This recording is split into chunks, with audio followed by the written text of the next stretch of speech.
Al-aslu artinya adalah hukum asal. Fil umur al-aridah, pada sesuatu yang baru. Pada sesuatu yang baru. Adalah al-adam, asalnya itu tidak ada.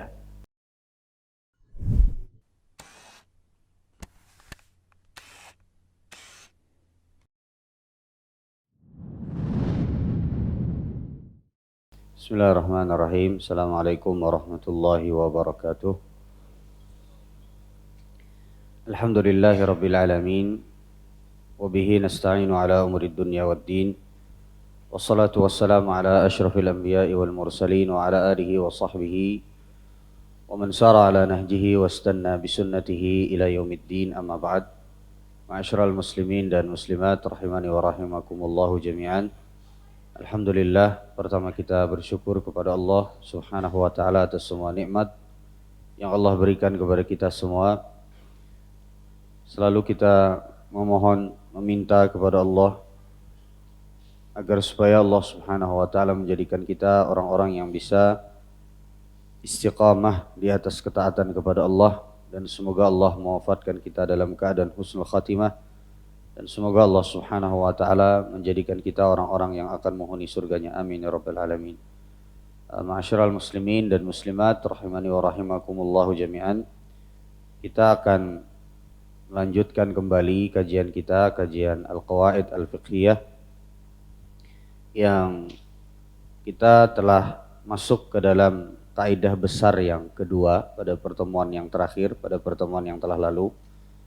Dimasuk pada kaidah yang bunyinya adalah al-yaqinu la yazulu bisyak, yaitu maknanya adalah sebuah keyakinan tidak akan bisa dihilangkan, tidak akan bisa disingkirkan dengan keraguan.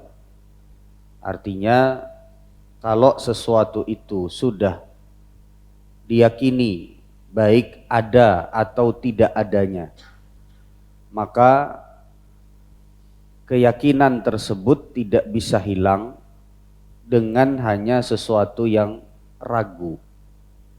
Jadi yang menghilangkan keyakinan atau yang merubah keyakinan itu harus juga sesuatu yang yakin.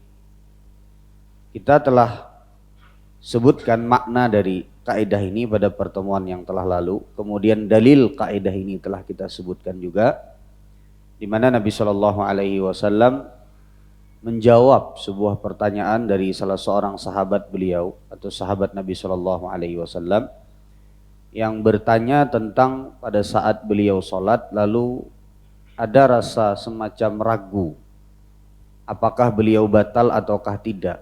Yajidu syai'a fis shalah. Dalam sebagian riwayat beliau rasakan ada sesuatu di perut beliau, kayak semacam seperti ada angin yang keluar. Maka kata Nabi Shallallahu Alaihi Wasallam, la yansarifu hatta yasma'a sautan aw yajida riha. Maka janganlah dia keluar berpaling dari salatnya sampai dia mendapati baunya atau sampai dia mendengar suaranya, suara kentutnya, suara buang anginnya, atau mendapati baunya. Karena pada dasarnya yang yakin itu adalah kita belum batal. Karena asalnya pian sudah berwudu, ikut sholat atau memulai sholat itu dalam keadaan yakin pian sudah berwudu. Maka keyakinan pian sudah dalam keadaan suci ini, bersih ini tidak bisa hilang kalau cuman pian ragu-ragu ini keluar enggak anginnya. Tidak bisa hilang.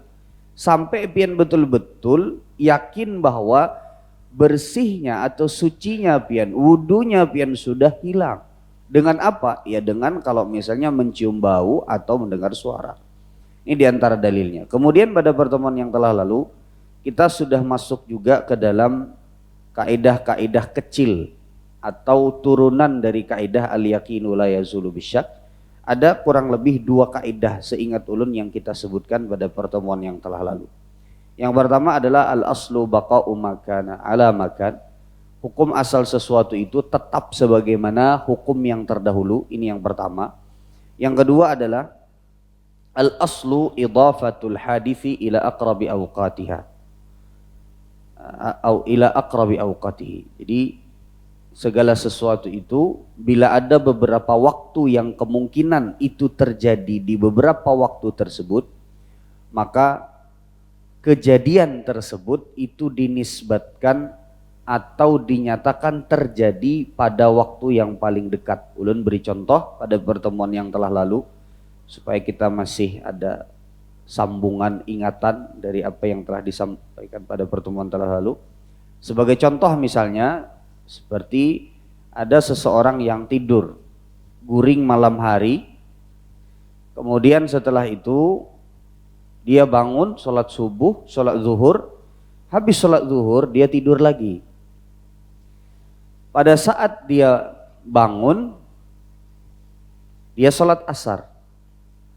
Selesai sholat asar, maka dia melihat ada bekas air mani. Artinya dia bermimpi basah. Dia yakin itu air mani dan dia yakin dia bermimpi basah. Yang dia tidak yakin adalah kapan terjadinya. Apakah pada tidur malam hari atau apakah pada tidur yang tadi setelah zuhur.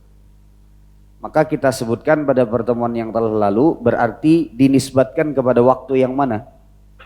Yang paling dekat apa jauh? Yang paling dekat. Jadi karena yang jauh itu ragu, tapi yang sudah pasti itu yang paling dekat. Kemungkinan besarnya itu adalah di waktu yang paling dekat. Baik. Nah, sekarang kita masuk ke dalam penerapan kaidah yang ketiga. Itu nomor 1, nomor 2, sekarang nomor 3. Ada sebuah kaidah yang disebutkan oleh para ulama yang bunyinya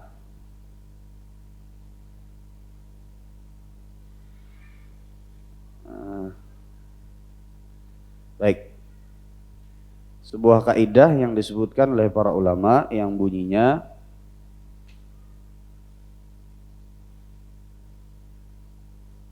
adalah al-aslu.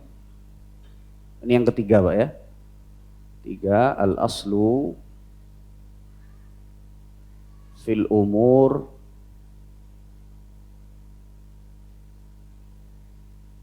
al-aridah al-adam. Jadi ini kalau diterjemahkan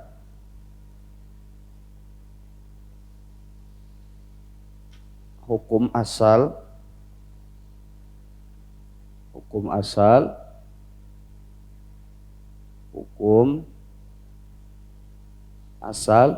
fil umur al-aridah, pada sesuatu yang baru, pada sesuatu yang baru. Al-adam itu artinya adalah ketiadaan. Ketiadaan ini bahasa Indonesia apa lain bahasa Banjar? Ketiadaan itu artinya dia tidak ada. Lain ketiadaan bahasa Banjar, ketiadaan lalu jar kayak itu jar lain. Ini maksudnya ketiadaan bahasa Banjar, atau bisa kita katakan asalnya adalah tidak ada. Tidak ada. Jadi kalau kita lihat di sini terjemahannya, al-aslu artinya adalah hukum asal, fil umur al-aridah, pada sesuatu yang baru. Pada sesuatu yang baru. Adalah al-adam, asalnya itu tidak ada. Bagaimana penerapan dan contohnya? Ulun beri contoh. Misal seperti dalam pian berusaha. Pada suatu ketika pian memberikan kepercayaan kepada seseorang, pian tanam modal di seseorang. Pian tanam modal di seseorang untuk dia bagawi. Kemudian dengan kesepakatan kita keuntungannya untuk pian misalnya yang bagawi, ujar pian, itu 40%, untuk saya pemodal 60%. Jadi berapa berarti? 60 dan 40. Yang begawi itu berapa persen? 40. Pian sebagai pemodal, tahu duduk aja itu berapa? 60%. Karena biasanya dalam pekerjaan selalu pemodal itu yang dapat keuntungan persentasenya lebih banyak. Biasanya kebanyakannya seperti itu. Karena Kalau rugi, ya dia paling terasa. Sebenarnya ya kurang lebih saja. Kalau yang begawi itu, kalau rugi, dia hilangnya adalah hilang tenaga dan waktu. Tapi kalau pemodal itu, hilangnya adalah hilang duit. Jadi terasa benar. Sehingga biasanya si pemodal itu akan meminta lebih. Maksudnya akan meminta lebih keuntungan ketimbang dari si yang mengerjakan. Baik, anggap 60-40%. Maka kata Pian sebagai seorang pemodal, setelah berjalannya waktu sekitar 1 bulan, 2 bulan, lalu kata Pian, kenapa kada ada untungnya nih usaha nih? Lalu ujar Pian, ini pasti ada untungnya. Karena sudah sebulan 2 bulan kada ada setoran keuntungan. Sudah sebulan 2 bulan berusaha kada ada setoran keuntungan. Ujar si yang menggawi, kada ada keuntungannya Pak Haji, belum, kita masih merintis. Ujar Pian, kada kawa pasti ada keuntungannya.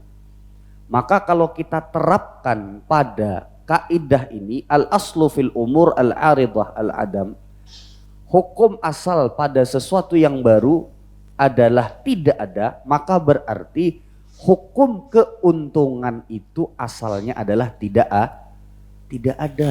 Sampai ada dalil keterangan, ada bayyinah, sampai ada bukti bahwa memang ada keuntungannya. Bisa dimengerti sampai sini Pak? Jadi keuntungan, kerugian itu hukum asalnya tidak ada. Kita balik. Misal seperti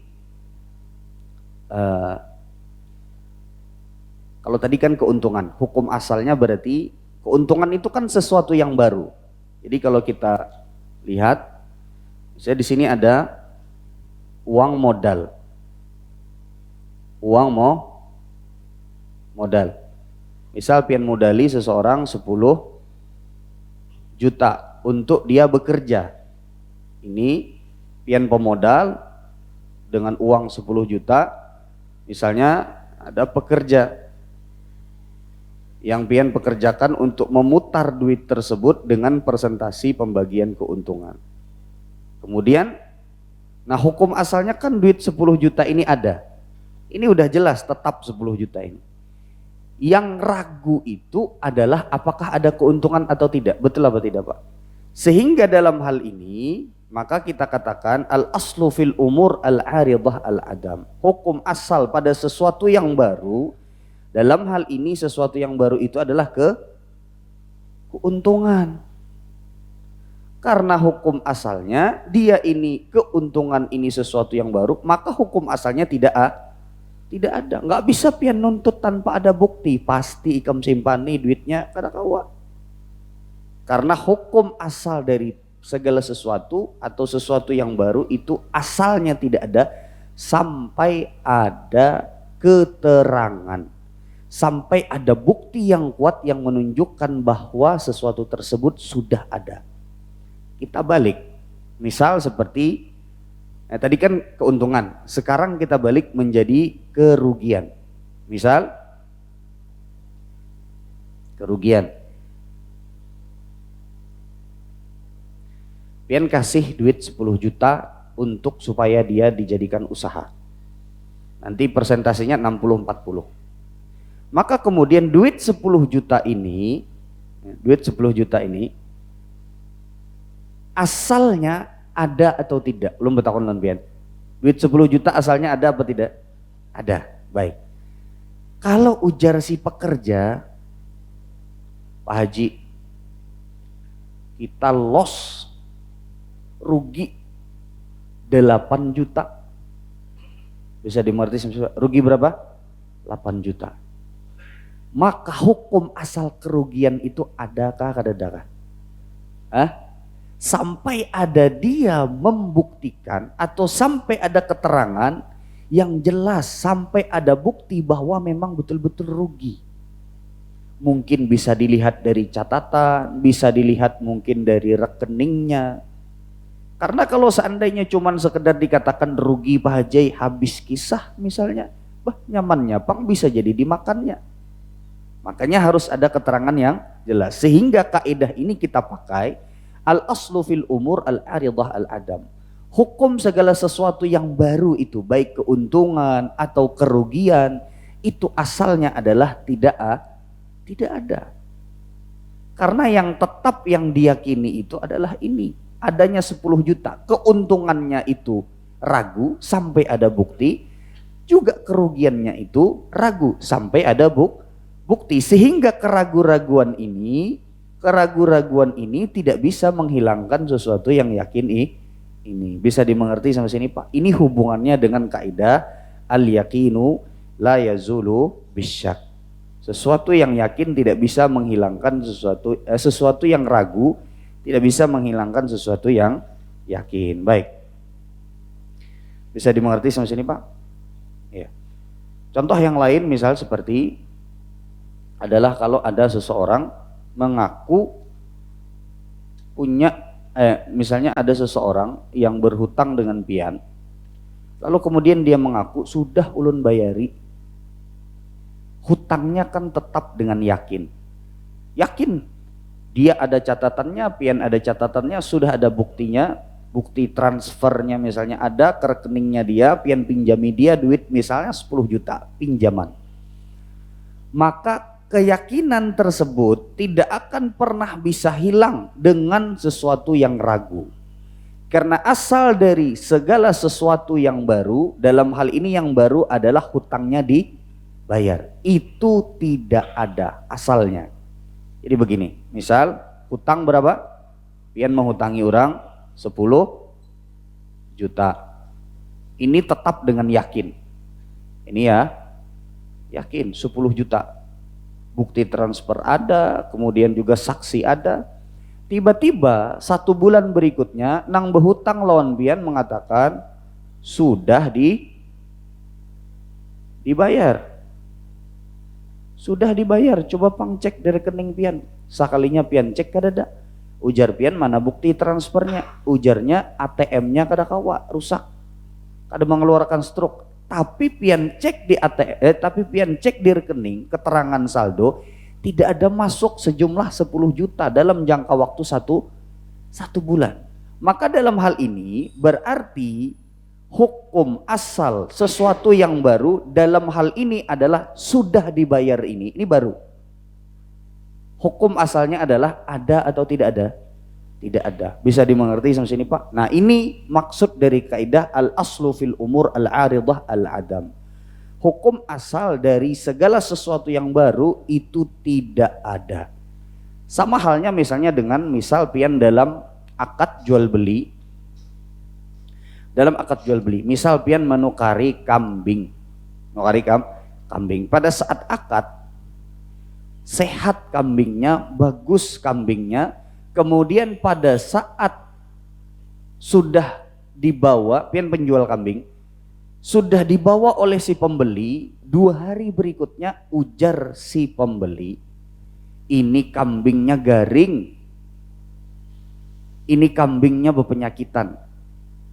Maka hukum asal dari segala sesuatu itu atau yang baru itu adalah tidak ada. Berarti hukum asal dari penyakit tersebut pada dasarnya itu pada saat akad tidak ada.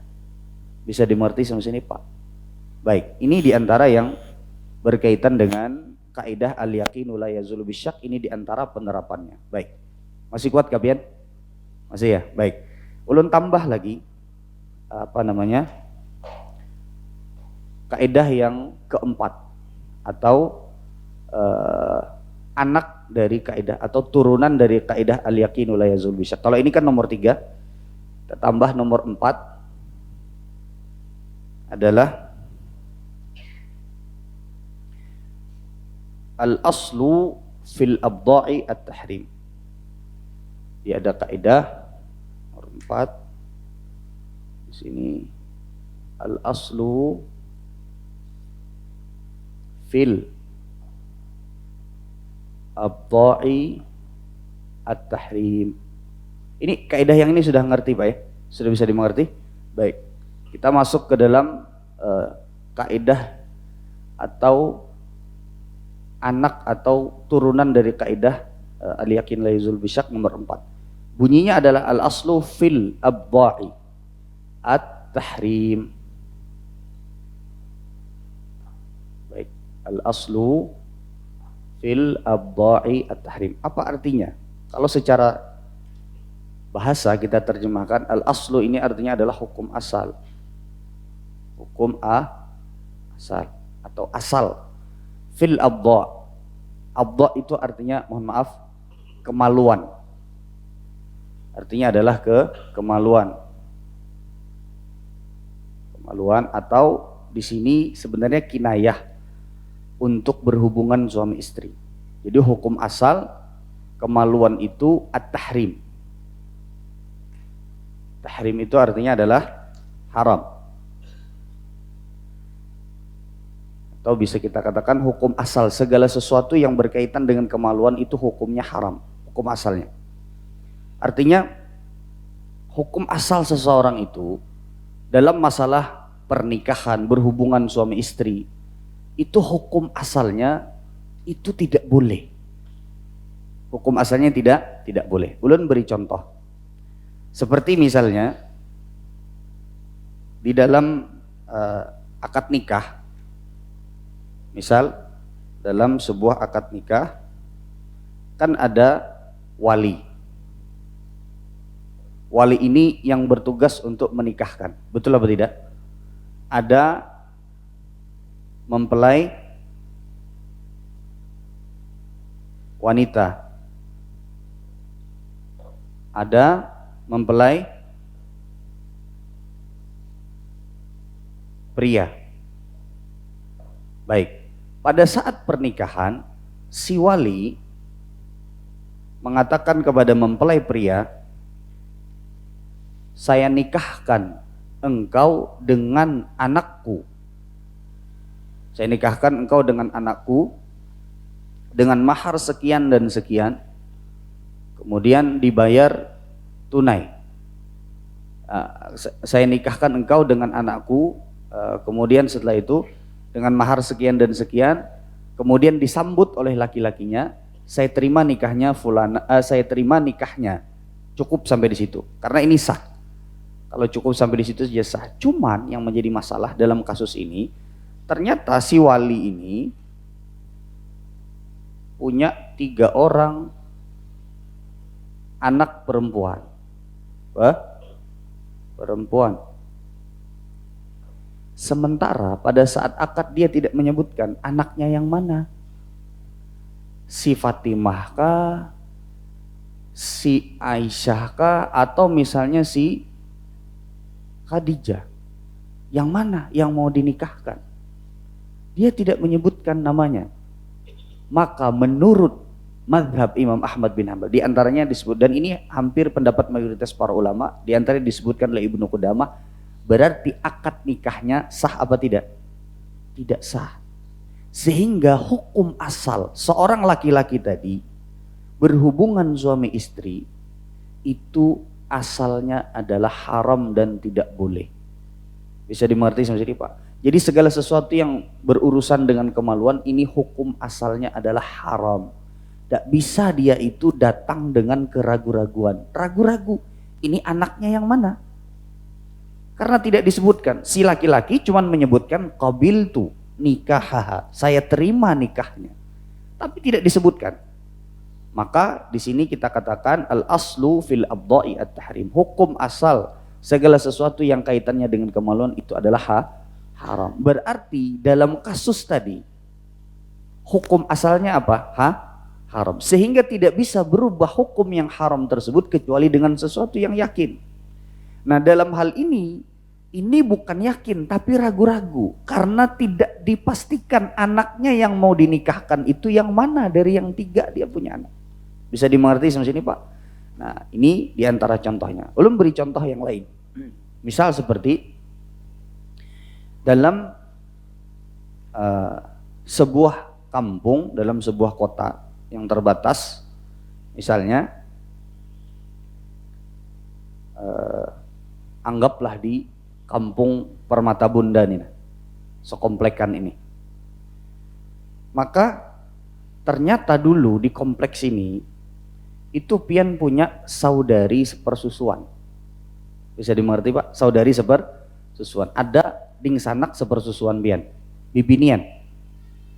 Waktu halus ujar mama pian, ikam di situ. Nah, di komplek Permata Bunda itu ada baisi ading sepersusuan bibinian.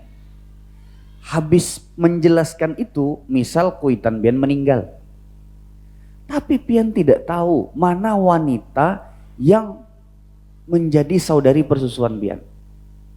Maka hukum asalnya, jadi sekomplekan ini seluruh wanitanya haram untuk pian nikahi.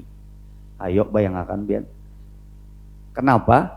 Karena asal daripada hukum kemaluan atau yang berkaitan dengan kemaluan itu adalah haram. Sementara di sini pian tidak tahu. Hukum asal persusuan itu kan tidak boleh dinikahi, betul apa tidak? Tidak boleh. Dan pian ragu mana nang sakampungan ini nang saudari sepersusuan pian, maka hukumnya sakampungan bibinian di sini kada boleh pian nikahi. Bayangkan, bisa dimengerti sampai sini Pak?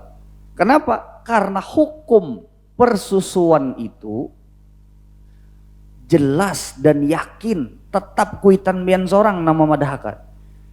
Dan pian ragu mana bibinian yang menjadi saudari persusuan pian. Maka dalam hal ini berarti hukumnya adalah haram hukumnya pian menikahi orang sekomplekan di sini. Maksudnya bibinian di antara yang di komplek ini. Amun menikahi orang sekomplekan jelas haram kada boleh. Sekomplekan ada lakian ada binian, tidak boleh. Ya. Bisa dimengerti sampai sini Pak? Baik. Bisa dimengerti? Jadi hukum asal segala sesuatu yang berkaitan dengan kemaluan itu adalah haram. Ulun beri contoh yang lain. Ada seorang laki-laki, dia mengatakan kepada misalnya 3 orang istrinya, saya talak istri saya, atau saya talak kamu. Tapi tidak dijelaskan yang mana. Nih bininya yang mana.